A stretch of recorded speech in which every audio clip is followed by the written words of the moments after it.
TV. Riwruok mar Azimio la Umoja koro sundo mondo chuogi aput moyiedhi mar nono gima nyocha okelo masira mar ndek kalapapla mane onego jatend jolweny Jamadar Ogolla. Azimio bende osewalo jaod bura ma Madhare Anthony Oluoch gi seneta ma Kitui kaka jotelo monego nywandi apudno kowuok e od bura. E ote manosom kod jatend kweth manok e od bura no Pio Wandai, Azimio dwaro ni anyuola mag oganda mane owito ngimagi bende onywandi apudno.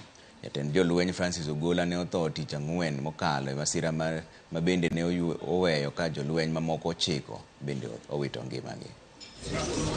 On the death of General Ogolla,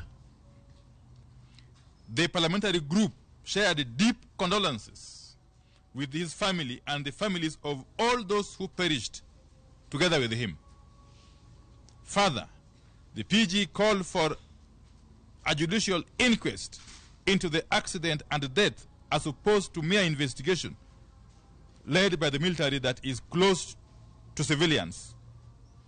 We also demand that families of the victims be independently represented in the investigation and inquest. I must hasten to add that we have authorized Honorable Anthony Oluoch and Senator Enoch Wamboa to lead a process of establishing a parliamentary inquiry, a joint parliamentary inquiry involving both the Senate and the National Assembly into the unfortunate death of General Ogolla.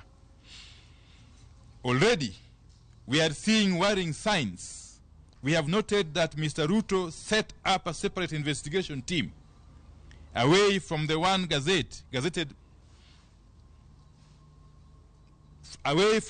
gazetted by its Cabinet Secretary Kipchumba Murkomen. Speaker mar od bura